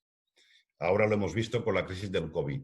Es una forma, digamos, de aparcar los ancianos antes de morirse. Nadie quiere ir a una residencia de ancianos. Y además son económicamente insostenibles. Una residencia de ancianos en España, de estas que hemos visto que funcionan de forma tan precaria, tiene un coste de unos 2.800 euros. Esto no hay al mes. Esto no hay sistema público que lo pueda sostener, ni sistema privado. Las familias tendrían que tener mucho patrimonio para poderse garantizar, digamos, una vejez en una residencia de ancianos. Lo que quieren los ciudadanos es vivir en sus domicilios hasta el último de sus días. Pues bueno, esta es la lógica, esta es la política pública. Nuestro objetivo es que los ancianos, por cuestiones de carácter humano y también por eficiencia administrativa, pues vivan en sus domicilios, con lo cual tenemos que modificar toda la red de asistencia social para ayudar a unos ancianos que evidentemente a medida que van pasando los años pierden capacidades físicas, capacidades cognitivas, y los tenemos que apoyar. Y aquí el sistema tecnológico, la administración digital y la robótica puede ser un acompañamiento espectacular para conseguir, digamos, una calidad, tanto en servicios sanitarios y sociales, exactamente igual o superior a la actual, pero con unos costes enormemente más bajos. Pero ante esta entrada de la inteligencia artificial y la robótica, yo estoy muy asustado porque la administración pública puede adoptar dos estrategias. Una estrategia proactiva, es decir, ver la inteligencia artificial y la robótica como una oportunidad para regenerar la administración pública, para hacerla mucho más eficaz y eficiente, mucho más inteligente, o bien de forma reactiva, en el sentido que por resistencias internas o por pereza política y pereza administrativa se quiera demorar la introducción de la inteligencia artificial y de la robótica. Los especialistas en gestión pública nos pasamos el día llorando. Siempre estamos llorando por los cambios de las reformas que no hemos logrado hacer en la administración pública. Lloramos porque no tenemos en España todavía una dirección pública profesional. Lloramos porque existe todavía clientelismo en el acceso de empleados públicos en la administración pública, especialmente en las organizaciones subestatales. Lloramos porque tenemos una mala convivencia entre el modelo burocrático, el modelo gerencial, y no sabemos implementar el modelo de gobernanza. Lloramos porque no tenemos una administración pública suficientemente transparente y que empatice con la sociedad. Mi mensaje actual es: ya no lloremos más por los trenes perdidos. Estos trenes ya están perdidos. Lo que tenemos que estar es todos atentos al tren que ahora ha entrado en la estación, porque esto no es futuro, sino que es presente, de la inteligencia artificial y la robótica, y tenemos que agarrarnos a este tren, porque si tomamos este tren nos va a permitir superar todos estos déficits históricos y tradicionales de la administración pública y además introducirnos en la senda de la modernidad. Cuando creo que es imprescindible que la administración pública, junto con el sector privado, no se quede atrás, sino que colidere la introducción de la inteligencia artificial y la robótica en sus instituciones. Pero claro, visto las tendencias históricas de la administración pública, mucho me temo que adopte una posición reactiva, porque la administración pública es suficientemente potente e importante para poderse permitir el lujo de no introducir en su seno la inteligencia artificial y la robótica. Es decir, puede permitirse el lujo de vivir en una burbuja totalmente descontextualizada de la tecnología. Evidentemente, el hecho que la administración pública decida vivir en una burbuja descontextualizada de la inteligencia artificial y de la robótica no va a implicar que el sector privado no vaya implementando esta nueva tecnología, esta revolución 4.0, con una gran velocidad de crucero. Como la administración pública no puede vivir en una burbuja de forma indefinida, nadie puede vivir de espaldas a la tecnología, dentro de 10, 15, 20 años nos tendremos que abrir e incorporar la inteligencia artificial y la robótica. Pero no habrá nadie en la administración pública que domine estos temas. Todo el expertise, todas las lógicas de hacer algoritmos, todos los sistemas de entrenamiento van a estar únicamente liderados por el sector privado con valores y ética propia del sector privado. Y entonces la administración pública se va a limitar a incorporar todos los avances propios del sector privado en inteligencia artificial en el seno de la administración pública, y esto puede ser la privatización conceptual definitiva de la administración pública. Veo que hay alguna pregunta, pero luego ya aprovecharemos para ir contestando, porque dejaré un espacio bastante amplio, como de 20 minutos, porque hemos empezado de forma muy puntual para que podamos establecer el debate lo más rico posible. Por lo tanto, es importantísimo que la administración pública colidere el proceso y no adopte una posición reactiva, porque, repito, si no, esto puede ser la privatización conceptual definitiva de la administración pública. Entrando en los temas que a ustedes les interesa, en los temas, digamos, propios de los sensores jurados y de las auditorías. Aquí también tenemos problemas y la evidencia empírica es evidente. En España, en las últimas décadas, han habido casos espectaculares de corrupción. Eso quiere decir que hay algo que falla en el mundo del control económico. Cierto, los casos de corrupción en España no son casos de corrupción de los empleados públicos. No tenemos esta corrupción, digamos, de baja intensidad, de las mordidas mexicanas o las coimas argentinas. Afortunadamente, aquí tenemos unos empleados públicos, digamos, casi totalmente impermeables a la corrupción. Existirá, pero de forma totalmente marginal.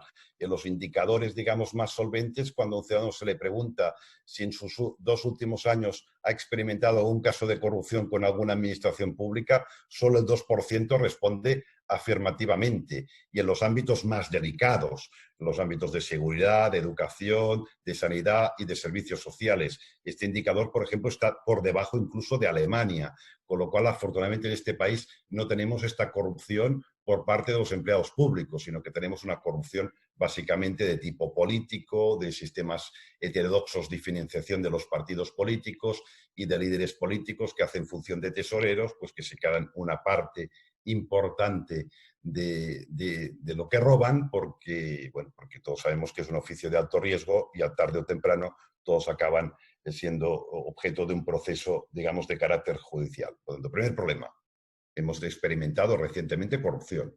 Segundo problema, en 2015, creo recordar de memoria, en enero de 2015 apareció un informe de la Comisión Nacional del Mercado y la Competencia, una de las 2 grandes agencias reguladoras que tenemos en España, cuando estamos hablando de una institución oficial, que a mí me alarmó muchísimo.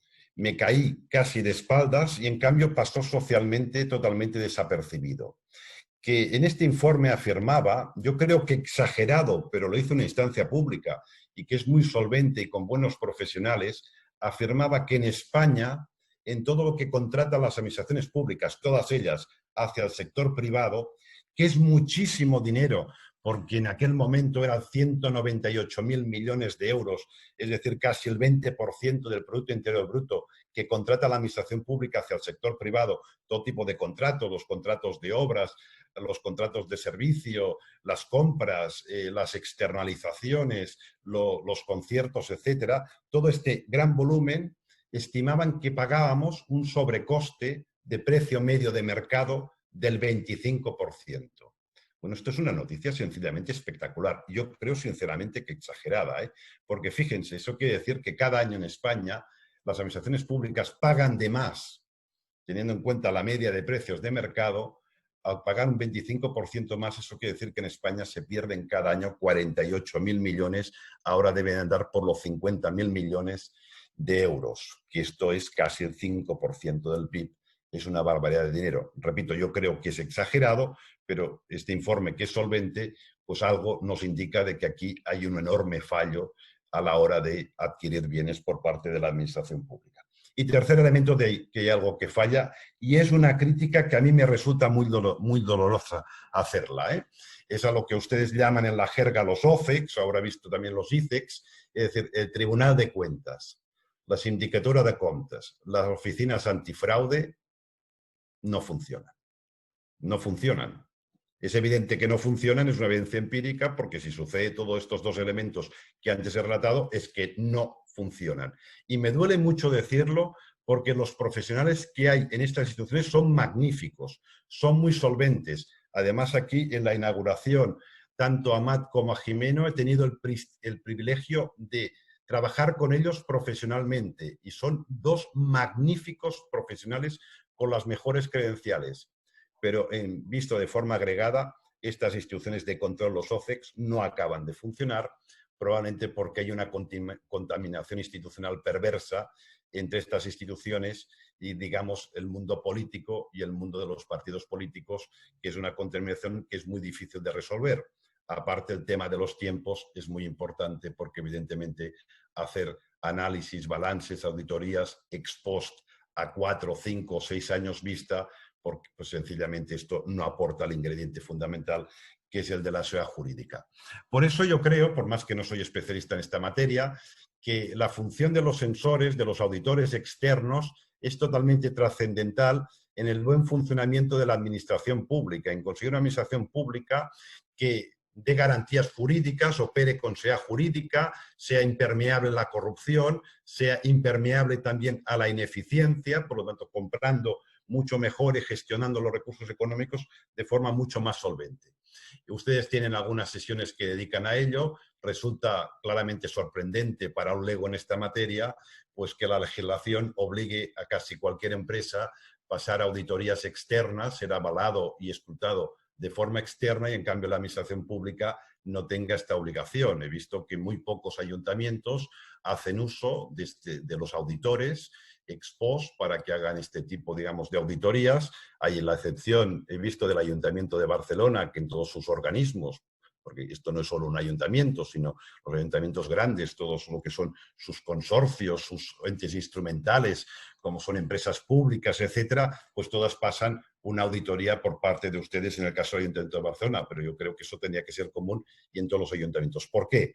¿Por qué considero tan importante el valor que ustedes pueden dar a todos estos problemas que he relatado de la administración pública y a todos estos retos que tenemos de presente y de futuro? Primero, porque creo que las auditorías, como ha dicho muy bien el presidente del Col·legi, pues son mucho más rápidas.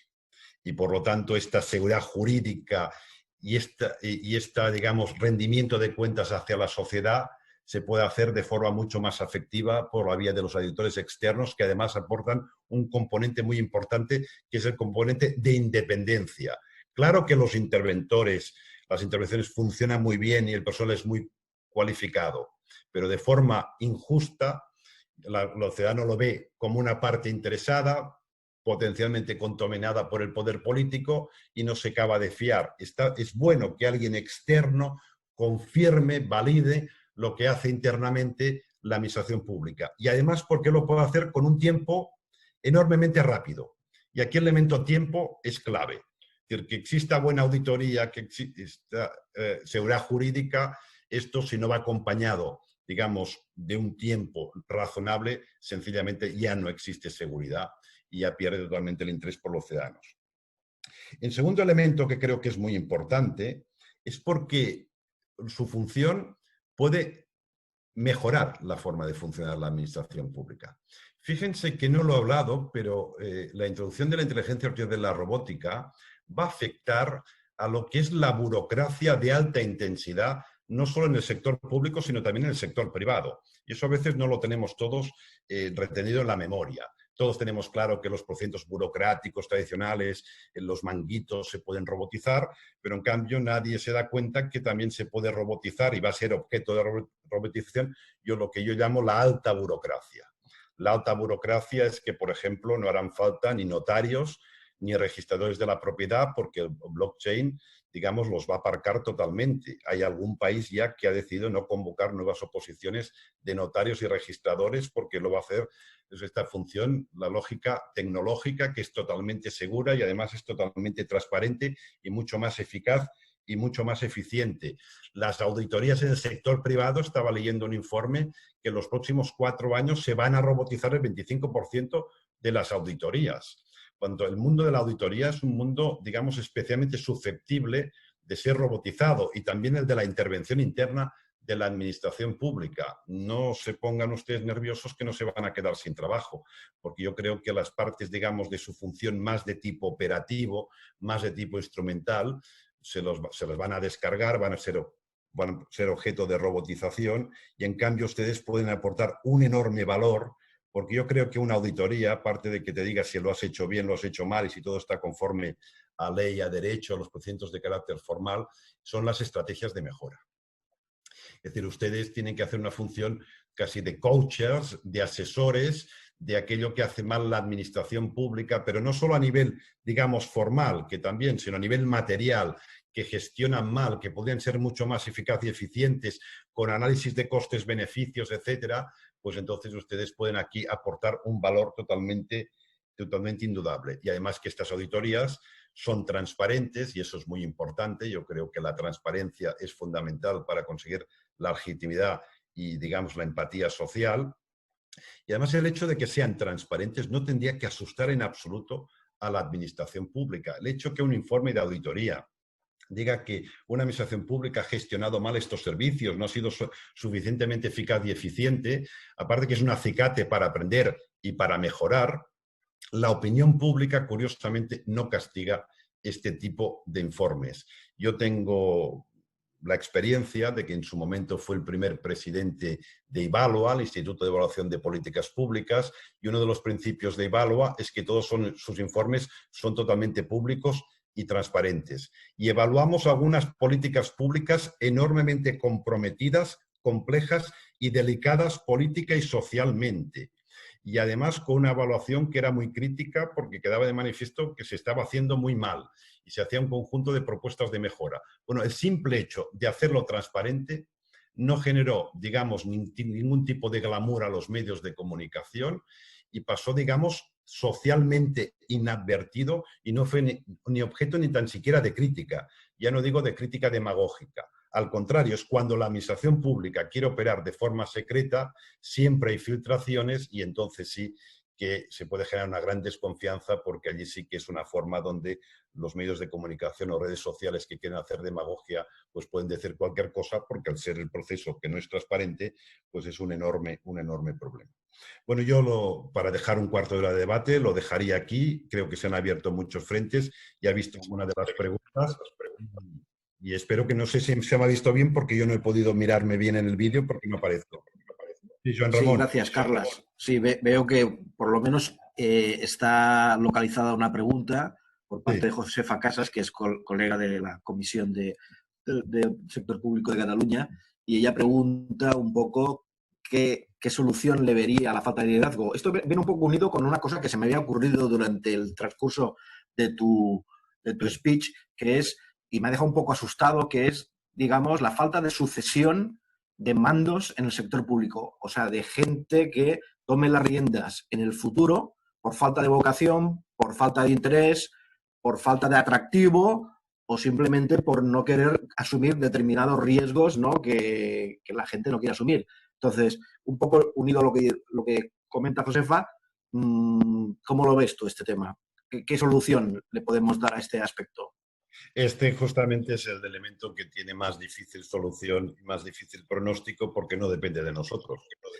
Ya era difícil cuando esto dependía de los partidos políticos y todos insistíamos a que fueran más rigurosos a la hora de seleccionar estas élites, pero cuando el problema es el potencial desprestigio social que puede tener cualquier político, esto habría que cambiar pues, la lógica de los medios de comunicación y las redes sociales, y esto es enormemente complejo. Esperemos que esto sea como una especie de sarampión o un proceso que estamos pagando por la novedad de las redes sociales y que poco a poco se vaya sentando y nos veamos tan agresivos, tan cainitas con los que ocupan responsabilidades políticas.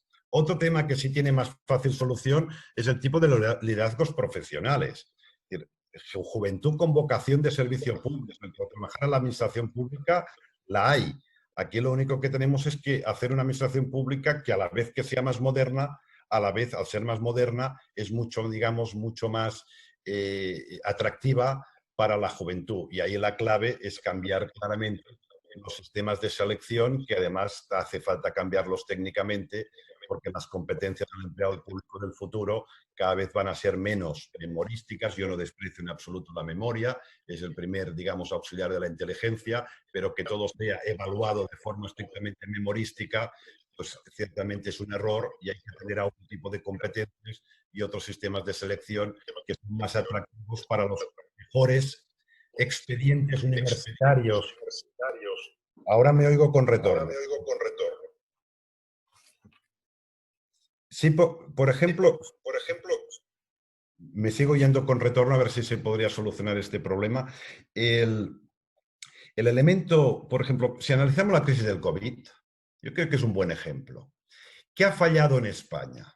Yo he sido de los menos críticos, porque hay que ver que liderar un gobierno, sea un gobierno de un ayuntamiento, de una comunidad autónoma o del Estado, ante una crisis como esta, ante una novedad y una falta de información, es algo tremendamente complejo y todos tenemos que ser enormemente, digamos, comprensivos. Pero hay como 3 errores que son claramente garrafales en la gestión del COVID. Y algunos de ellos tienen que ver, digamos, con los elementos propios de la auditoría o asociados, y ha hecho referencia el presidente. El primer gran error ha sido el error famoso que ahora se está buscando una causa penal sobre las manifestaciones del 8M. El segundo gran error es la gestión de las residencias de ancianos y el tercer gran error es la mala gestión endémica de la administración pública con los datos. Parece que la administración pública tenga una aversión a los datos. De estos 3 problemas, para mí, los graves son los dos no el primero, sino los 2 siguientes. Porque incluso, que todos lo veíamos, aparentemente ahora, digamos que un español ahora es especialista en 3 cosas. Uno en política, otra en fútbol y en coronavirus también es especialista y todo el mundo se atreve a opinar. Pero hay que decir que si nos situamos en el 8 de marzo, el 8 de marzo claramente se tenía que haber prohibido cualquier tipo de manifestación. Pero es que si yo soy el presidente del gobierno, no había cualquier manifestación política o social, sino era el Día de las Mujeres. Y vista la efervescencia en los últimos años de esta fecha y de esta conmemoración, políticamente era muy difícil, uno se puede atrever en suspender cualquier tipo de manifestación, acto social o político, pero este era enormemente difícil. Y es evidente que fue una enorme fuente de contagios. Pero tomarlo cuando aún no se sabía exactamente al 100% la situación del país, prohibir esta manifestación, yo, si hubiera sido presidente del gobierno, reconozco que tampoco me hubiera atrevido. A todo pasado, evidentemente sí, pero en su momento no. Es más, yo creo que un buen presidente de gobierno, ante una situación totalmente imprevista, lo que hay que exigirle es que se comporte presidente de gobierno, ministro, lo que sea, tiene que comportarse como un buen padre de familia. Bueno, yo a mis hijas, ambas fueron a la manifestación y no me sentí con suficientes fuerzas porque no tenía suficiente conocimiento para poderles impedir que vayan a la manifestación. Por lo tanto, no voy a criticar algo que ha hecho el gobierno cuando yo, como cabeza de familia, tampoco he tomado ningún tipo de resolución. Pero en cambio sí, lo que es muy criticable es, fíjense, qué gestión tenemos de las residencias de ancianos, las que están más vinculadas al sector público y todas aquellas privadas, pero que la administración pública tiene que regularlas. Aquí tenemos un agujero negro totalmente dramático donde hemos mostrado, digamos, nuestra falta de capacidad en regulación, en control y en gestión de este ámbito social. Y el otro gran error garrafal es este baile constante de cifras, estos cambios de criterio que muestran un gran déficit de conocimiento dentro de la administración pública en una sistemática en la gestión de los datos. Y a ustedes, los auditores, los sensores, les pueden ayudar muchísimo, como ha dicho el presidente, en introducir este tipo de sistemáticas, que creo que es uno de los componentes más fundamentales de la administración pública del presente y del futuro. Manejar datos con solvencia y además datos cada vez más complejos, con fuentes distintas que tienen que hablarse, tienen que tener una lógica de intercomunicación, no una lógica de dependencia feudal de esta información y de estos datos, ser riguroso con la extracción de los datos, con el análisis de los datos y ser enormemente capaz ahora con manejar el Big Data. Y fíjense que la inteligencia artificial no son más que algoritmos que se entrenan mediante información. Por lo tanto, el elemento clave es diseñar un buen algoritmo y un buen sistema de información que son los datos. Y actualmente tenemos los datos, aunque sean digitalizados, pero los tenemos bien sistematizados, bien depurados y mal funcionaría la inteligencia artificial si no tenemos un sistema potente de gestión y análisis de los datos. Bien, creo que todavía nos alcanza para alguna pregunta más. A ver, Cristina Herraiz pregunta o apunta de que le da la sensación de que los ICEX no acaban de funcionar del todo bien y que parece ser que no existe un nivel de colaboración más cercano, estrecho entre las sindicaturas o cámaras de cuentas y las intervenciones. Por tanto, apunta a quizás exista un cierto grado de duplicación en las funciones. Entonces, pregunta, ¿cómo podría mejorar esto, este nivel de, entre comillas, descoordinación o falta de sintonía a la hora de aplicar esfuerzos? Bueno, evidentemente la solución es que esto hay que funcionar como una red y como una constelación, interventor, los OCEX y los auditores. Eso es como un requisito que es muy fácil decirlo y luego muy difícil de implementarlo. No tanto, digamos, suprimir alguna de estas instancias, porque los de gestión pública siempre intentamos evitar las redundancias y en temas de control hay como una gran redundancia, pero cuidado que la redundancia en elementos que son claves y significativos es totalmente necesaria porque al menos así garantizamos que alguno de los elementos va a conseguir un buen rendimiento y el sistema va a funcionar, digamos, correctamente de forma general. Lo que sucede en este caso, y repito que me duele mucho decirlo, además porque aquí lo han inaugurado, porque son instituciones que yo respeto y a nivel profesional les tengo un respeto enorme, pero habrá que articular un sistema para que los OCEX sean lo más independientes posible y no exista, digamos, esta promiscuidad con el sistema político y especialmente con los partidos políticos que lo hace totalmente tóxico y en la práctica sea totalmente inoperativo. Y evidentemente aquí tenemos una cuestión de recursos, porque las piezas aparentemente las tenemos todas. Pero luego lo que nos falta es, y en calidad, pero lo que quizá nos falta es en cantidad. Si no hay suficientes interventores, si resulta que todas estas OCEX tienen un personal muy cualificado, pero precario, que solo puede atender por un muestreo bajísimo de hacer algún tipo, digamos, de estos escrutinios, entonces todo eso formalmente lo tenemos, pero materialmente no. Es un ámbito que no domino tanto, pero yo escribí un libro sobre corrupción política en España en el 2016 y me di cuenta que en todos los elementos, digamos, de control y de disciplina fiscal, incluso también, digamos, de carácter jurídico, España tenía en todo la mitad de la Unión Europea. Es decir, si España tiene un inspector de Hacienda, que es otro tema, para cada 2.000 habitantes, resulta que en Alemania tienen uno por cada 800 habitantes y la media son 900. Jueces especializados en temas de corrupción y delitos económicos, policía y guardia civil especializada en delitos económicos y en corrupción. De todos los indicadores tenían la mitad. En concreto, no me fijé en tema de interventores, en las intervenciones y en tema, digamos, de colaboración con auditores o del volumen de empleados de los OCEX, pero seguro que también están justo en la mitad que a la media de los países de la Unión Europea. Lo que hace falta en Alemania no veo por qué no haga falta en España. Nosotros, digamos, no tenemos una relajación, no somos más disciplinados económica y socialmente que los alemanes.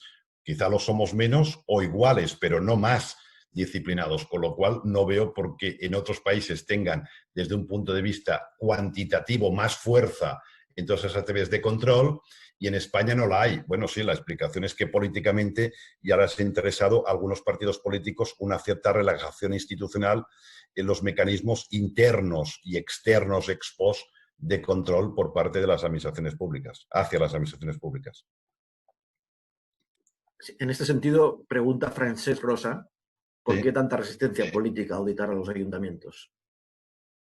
Bueno, sí, la resistencia política con la administración pública tiene dos elementos, digamos, perversos. Uno, muchos partidos políticos ven la administración pública como un botín de carácter clientelar donde ocupar, manipular, promocionar un poco a que les dé la gana. Y el otro gran problema es que se inhiben mucho, se inhiben totalmente en reformar, mejorar, actualizar y mover la administración pública.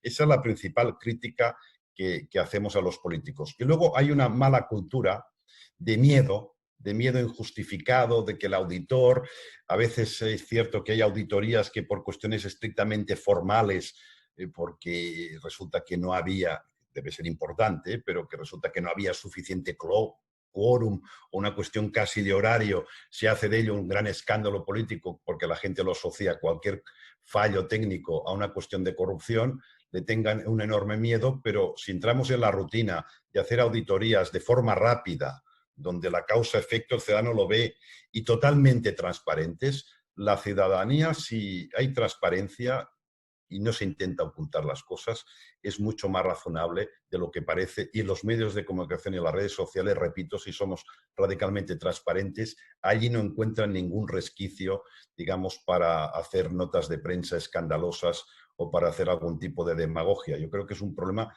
de mala cultura política. Yo he ocupado un cargo político ciertamente muy pequeño y poco expuesto socialmente, lo que he comentado antes de toda la Escuela de Administración Pública de Cataluña, y lo primero que pregunté fue por el interventor. Me dijeron, no, hay una interventora. Y digo, ¿qué es? ¿Suave o dura? Dice, muy dura. Pues me parece estupendo. Porque yo lo que quiero como cargo político, y que además no domino estrictamente, porque no tengo por qué hacerlo, los elementos, digamos, de carácter económico formal, pues yo lo que quiero es sentirme seguro a la hora, digamos, de cómo tomo las decisiones y cómo hago la gestión de mi institución, que en este caso era un organismo autónomo y yo tenía la plena responsabilidad económica y también en materia de personal. Y el hecho de tener un interventor, digamos, que tenga fama de duro, es que a mí no me entra en la cabeza que un interventor o un auditor tenga fama de blando, porque entonces sí que me asusto muchísimo, pero que tenga fama de duro quiere decir que es una persona sistemática, que es una persona, digamos, sólida. Y entonces tuve una conversación y le dije, mira, este es mi proyecto de políticas públicas, yo quiero hacer esto. ¿Te parece bien? Porque también tienes que empatizar, que venderle tu proyecto político y tu proyecto de gestión. Digo, pues a partir de aquí, todos los dos juntos trabajamos, porque obviamente yo lo que quiero es realizar mi proyecto, pero lo quiero hacer de forma totalmente, digamos, obviamente legal y además, si puede ser, y todavía a eso no hemos llegado, de que me ayude a ser mucho más eficaz y mucho más eficiente en mis órganos de gestión. Nos entendimos a las mil maravillas porque no era cierto que me pusiera problemas, sino que al contrario, me buscaba soluciones digamos, a los distintos retos que yo tenía. Y esto es una cuestión, digamos, de equilibrio y contrapesos, y creo que muchos políticos no han acabado de entender que ellos tienen como dos contrapartes en la administración pública. Tienen la contraparte gerencial, que se sienten muy cómodos porque son personas que justamente su función es buscar soluciones a los problemas, y además empatizan mucho con ellos porque los nombran con libre designación y por lo tanto son de su entera confianza. Y luego se encuentran figuras, por ejemplo, los ayuntamientos, los interventores, los secretarios, que ya les cuesta mucho más cambiarlos, que se los encuentran allí y además que los ven como las personas que les impiden hacer su política y que les buscan problemas a las soluciones. Y entonces se decantan más por la otra vía, pero yo creo que es un problema de mala cultura política y he dicho sea de paso, puedo constatar que hay muchos buenos políticos, muy buenos alcaldes que tienen una enorme complicidad con los secretarios y con los interventores. Ahora los interventores e interventoras tienen mucha fuerza, tienen una enorme complicidad porque saben que son de una enorme ayuda y totalmente trascendental porque les dan seguridad a los propios políticos a la hora de poder gestionar y poder implantar sus políticas. Por lo tanto, es un problema de mala cultura. Bueno, pues Carlas, creo que tenemos que agradecerte profundamente, ¿no?, tu gran lección magistral, ¿no?, de tantos aspectos que has puesto sobre el tapete, ¿no?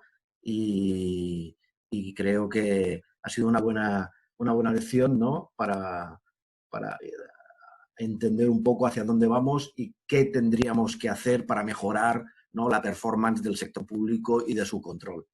Creo que estamos llegando ya al final de la sesión. Darte de nuevo las gracias, así como a los asistentes, y continuaremos, ¿no?, con las jornadas de acuerdo con el calendario previsto. Pues Muchas gracias, Carlas. por la invitación, muchas gracias, Joan Ramón, y muchas gracias a todos pues, por dedicarme este tiempo. Que vayan bien las jornadas. Un abrazo. Bien. Gracias las jornadas. Un abrazo. Igualmente, adiós.